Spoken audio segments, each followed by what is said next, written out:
Welcome back to my channel, everyone. All my wonderful yogis and yoginis. Today, I'm going to be making another video on a spiritual topic. I might replace the word spiritual with yogic moving forward, just because spiritual is a very loaded word, and I want to focus on yogic methods and techniques for developing your spirituality in my videos, because that's what lets you truly experience spirituality. I don't just like talking about spirituality. I'd rather just give everyone the quick and easy route to experiencing spiritual existence. Now,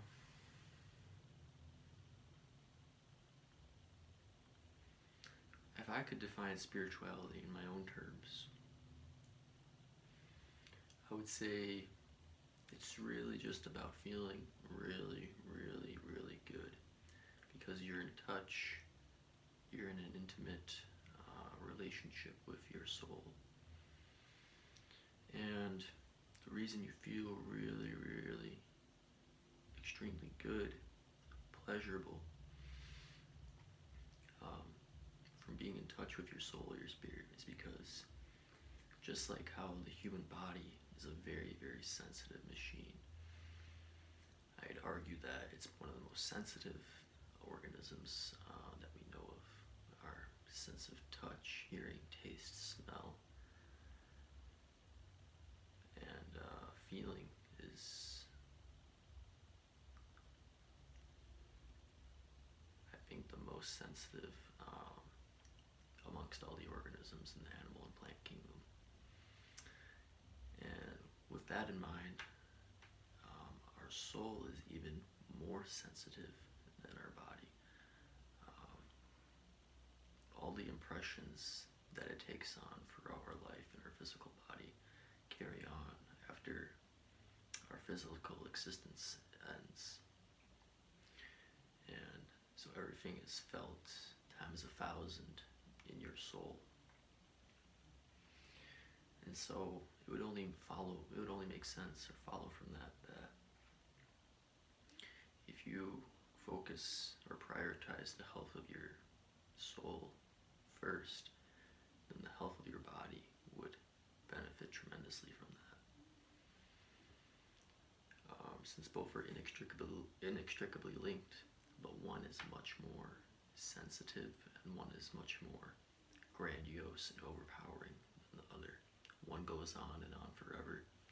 The other is a temporary vehicle for the manifestation and the behavior and evolution of the soul. That's all physical bodies are. Physical bodies are the physical representation and physical manifestation of one's soul. So they should be used accordingly. They're a very, very sophisticated piece of technology that can be used to move a soul along towards the ultimate goal, which in most religions is a complete union with the divine, or a complete union with God, which can be, lucky for us, it can be experienced here. You don't have to wait till death. In fact, you can transcend death with a lot of these esoteric spiritual practices. And so yeah, it would be much more thoughtful and considerate of me to focus only on yogic practices or Taoist practices. Those are the two I'm going to be mostly espousing in most of my videos. Because, I mean, we can talk and go on and on about every single religion's philosophy and principles and morals, so on and so forth. Talk about the intricacies of those and the logic behind those and all that, but that's just mere talk. I think spirituality is not supposed to be totally dogmatic or totally strict. It's supposed to be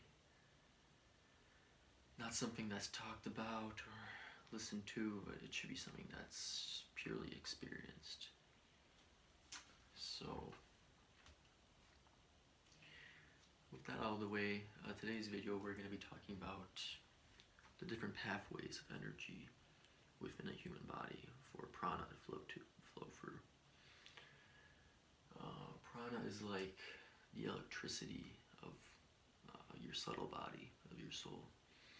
I mentioned in my first video when I was talking about the fundamental practice that all religions share, which is sexual discipline, and why that is. I was talking about how our sexual energy is the most important thing when practicing yoga and practicing any sort of religion, because it's pretty much the battery life for the electricity that is prana that we use for all of our spiritual advancements. And so what I have drawn up here is a little picture of a man or woman, a yogi or yogini. He is sitting in the Siddhasana pose. It's one of the asanas, important asanas in yoga. Meditating, I presumably. And I have here drawn some lines going up and down his body. And what these lines are supposed to represent is the 72,000 nadis that layer your subtle body. Obviously, I would have to draw way more lines to point out all the pathways, all the nadis, but my mark is too thick for that, so we can't draw 72,000 lines. But yeah, the basic idea is these nadis are the pathways along the body in which prana is flowing through. They go up and down the entire length of the body, from your legs all the way up into your face. And these channels are better activated the longer you practice different asanas, but mainly breathing techniques, pranayama to be exact, in yogic terminology. Pranayama is just breath control and utilizing the breath to control the flow of prana throughout your body. And when you're able to do this, spiritual advancements and spiritual benefits aside, I think the two are very intimately linked. Spirituality in yoga and physical health are like one and the same. It's the same energy you use to advance spiritually, advance in the spiritual life is the same that you use to maintain the health and integrity of your body to diamond-like standards, literally diamond-like standards. And this is like where you get into things like the siddhis, which are the powers you can attain for yoga. One of those powers is ridding yourself completely of all disease.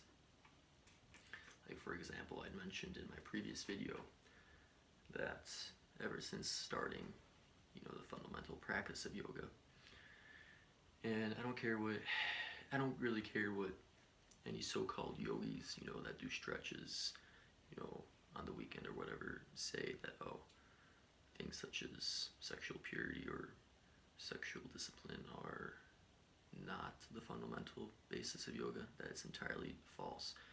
You can do 0 stretches, 0 asanas, 0 pranayama, and you can still be one of the most advanced yogis if you maintain this practice alone for an extended amount of time. I'm talking like 12 years plus. Otherwise, without that practice, you're just doing some stretches, or you're just doing some breathing techniques, or you're pretty much practicing an empty yoga. There's no actual advancement taking place, or no powers being developed, or no health or spiritual benefits being extracted. So yeah, like I mentioned in my prior video, I had gone approximately, I'm in my last year of university right now, and I did start this upon graduating. And I want to say, yeah, since that time, since that summer when I graduated 2017, up until now, I have not been sick once, and my health in general has been like pretty diamond-like. Never even felt like I was going to be sick, and I don't feel like I'm going to be ever sick again. Maybe, I should be careful what I say there, because I might get sick for whatever reason, but that's not how I feel currently, and I attribute this to my practice of semen retention and yoga and meditation, because you're moving this energy throughout your entire subtle body, and you're moving the actual physical semen. After you hold it for long enough, it matures and it breaks down back into your blood, and those nutrients are extremely refined and concentrated, and you're moving these through your bloodstream to your brain, to your internal organs. Not to mention, like I was just saying, the prana moving through all your nadis and your energy channels. This is immortalizing, if I could use a word, your body. It is making it pretty much impenetrable to any sort of disease, whether that be psychic or physical. And yeah, so back to the diagram. You have the nadis where you move the prana for pranayama. The main pranayama practice that I'm aware of, and the one that's should be practiced by all yogis, is Nadi Shodhana Pranayama. Nadi Shodhana Pranayama is known as alternate nostril breathing, which is where you breathe in through one nostril, say your left nostril, for a count of, say, 4, then you hold it for a count of 8.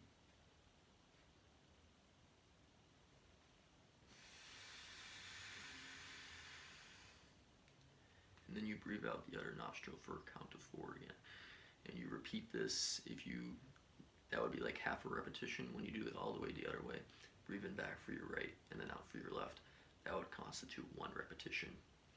Maybe say, as a beginner, if you try and do 20 repetitions a day, the most important thing, like anything in any sort of practice, yoga most importantly, is consistency and discipline. So personally, actually, if I'm being honest in this video, I do not practice pranayama, nor do I practice meditation, nor do I actually practice any sort of yoga.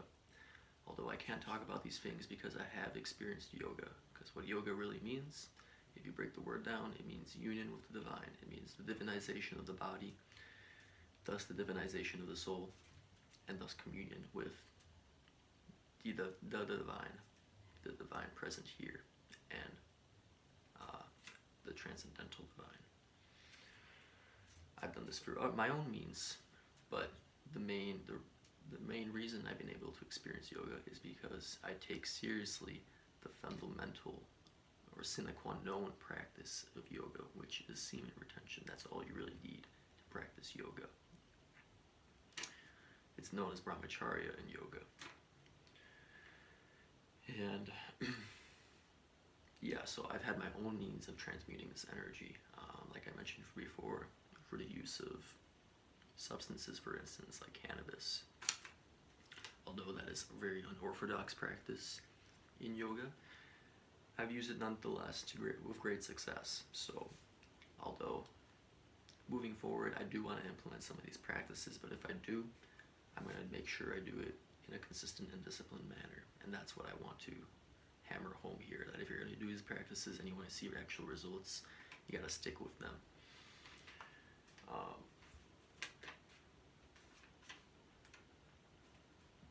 So yeah, alternate nostril breathing helps to harmonize each side of your channel ways. Each side, there's the Ida channel, which is one side of the pathway moving up the spine, and then there's the Pingala channel. Now, the Ida channel is known as the feminine side of yourself, the more receptive and still and cool part of yourself. Femininity doesn't actually necessarily have to correlate to you know, just the gender or sex. It actually has to deal with forces in nature. So forces in nature that deal with femininity are things such as receptivity, coolness,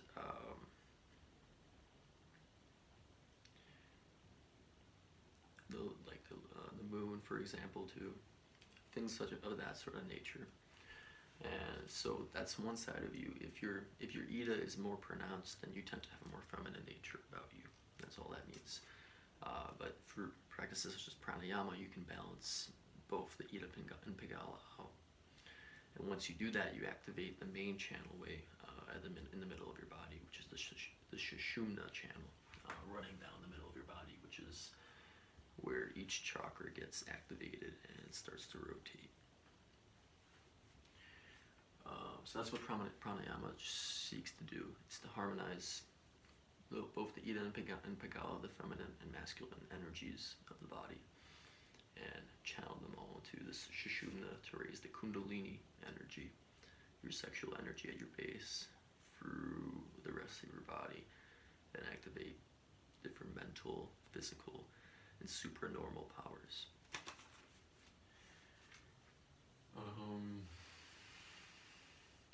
Yeah, and I also, right up here, I want to draw the caduceus. A lot of people are familiar with the caduceus, especially even modern day health practitioners. You'll see this, on the side or the back of an ambulance. You might see some hospitals with this sort of famous logo, and it comes from Greece. And just like I've been mentioning before, health and spirituality are very intimately linked. And as you can notice here, it looks very similar to the pictures of the Ida and Pingala snakes rising up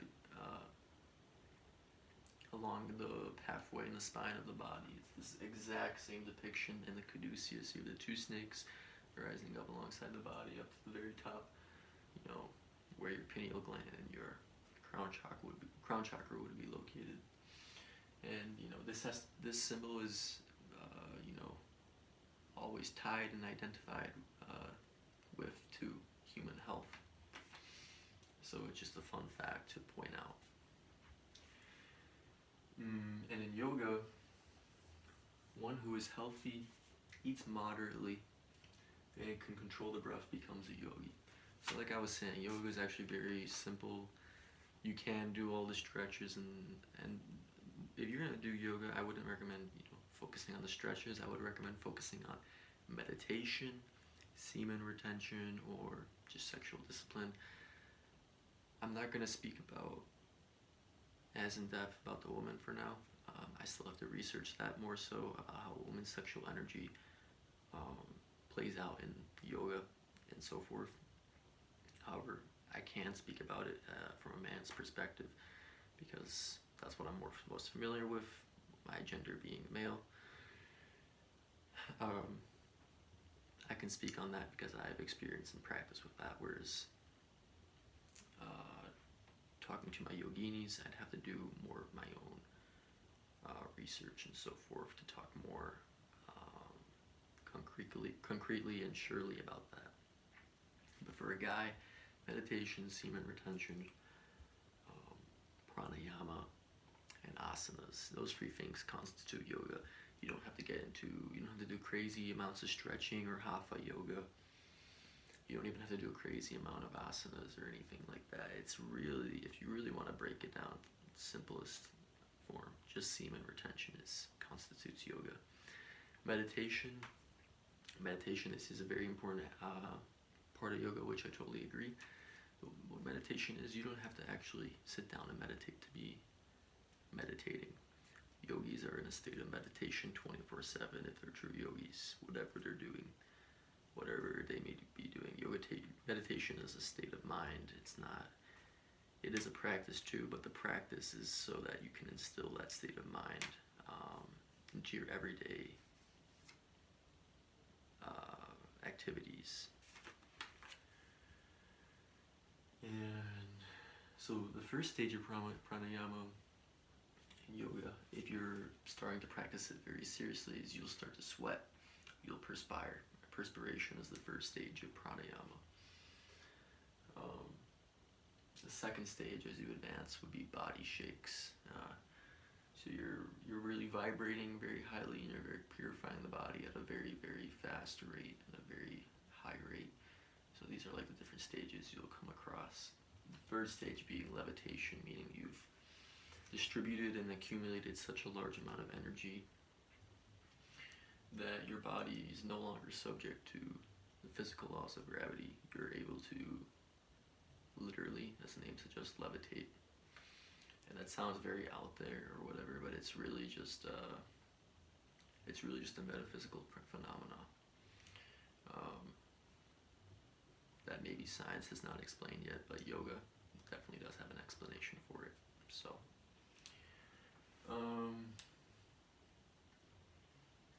and yeah, so pranayama is what I really wanted to cover in today's video.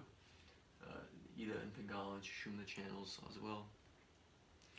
And if you take anything away from this video, it should be that spirituality is a very pleasurable experience, and it is an inner experience. If I want to quote the Bible, the kingdom of heaven isn't within, according to the Bible, and I totally agree with that. For me, for the most part, spirituality has been a very blissful inner experience. Obviously, also externally wise, you don't just need to focus on internal work when you're engaging in spirituality, but you also want to focus on your interactions with your external environment, whether that be people, animals, plants, or just any sort of activity that you choose to partake in the outside world also has an effect on your spirituality. But that's outside the scope of this video. It's just something to mention, because spirituality is not just an inner experience, it also is an outer experience. But you could be entirely spiritually advanced just by working on your inner spirituality. That's actually what a lot of the traditional, yogis, monks, nuns, so on and so forth, they've done in their monasteries and in their ashrams and whatnot. They would just meditate all day. It was entirely an inner experience. The map of spiritual realms and whatnot was an entirely inner experience, an inner travel rather than an outer travel, right? Going into outer space within yourself. But yeah, it's actually both. I mean, you can be, like nowadays, as a modern yogi, I have to interact with my outside environment. I have an obligation to, I have a responsibility to. I can't just go off. I mean, I could if I wanted to, but I'm choosing not to. I feel like this information is too valuable to not share, and to not do my duty here, helping others, realize their full human potential through these very powerful practices. So that's why I'm doing my work outside. Also, I'm doing also my outside work, my karma, fulfilling my dharma and my karma. So yeah, that's about all I wanted to share in today's video. Again, I hope you found it very helpful and informative. Hope you go on to research more of it if you found it interesting. And I'm wishing you all great health,